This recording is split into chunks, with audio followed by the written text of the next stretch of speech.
ఈ వార్షికోత్సవ కార్యక్రమానికి విచ్చేసిన స్టేజ్ని అలంకరించిన గౌరవనీయ పెద్దలకు, వచ్చిన అతిథులకు, మిత్రులకు మరియు నా చేత పని వారైన అందరికీ నమస్కారాలు తెలియజేస్తున్నాను.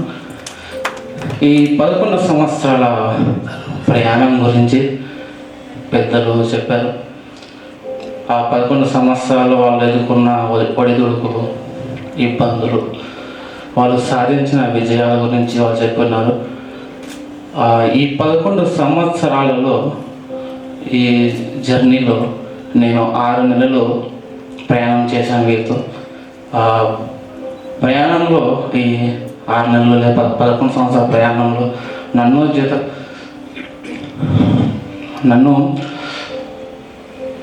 జత పనివారుగా చేసినందుకు యాజమాన్యానికి వందనాలు తెలియజేస్తూ ఉన్నాను.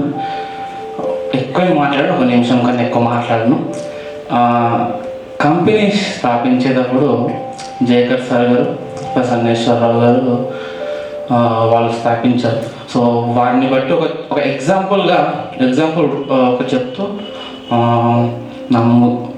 నా మాటను ముగిస్తాను. ఒక యజమానుడు విత్తనాన్ని విత్తుతాడు. విత్తిన తర్వాత నీళ్లు వేసి మొక్కను పెంచి మొక్క పెద్దగా అవుతున్నప్పుడు అది వంగకుండా ఉండడానికి మరియు గాలికి ఎక్కడికి పోకుండా, గాలికి కొట్టుకోపోకుండా ఉండడానికి ఒక సపోర్టివ్గా కట్టెను పెడతారు. అలానే దాన్ని పెంచుతూ ఒక చెట్టుగా పెంచారు. పెంచిన తర్వాత ఆ చెట్టుకి నీళ్ళు అవసరం లేదు. ఎందుకు?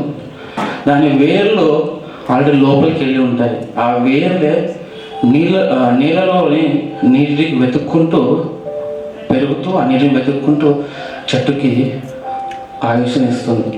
అలానే చెట్టు అనేది కంపెనీ అయితే విత్తనాన్ని విత్తిన వాళ్ళు సార్ వాళ్ళు. అలాగే వేర్లు మనం చెట్టును పెద్దగా పెంచారు సార్ వాళ్ళు.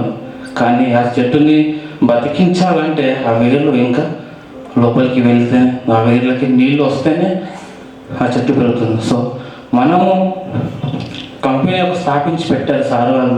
కంపెనీ ఇంకా ముందుకు తీసుకెళ్ళాలని కంపెనీలో ఉన్న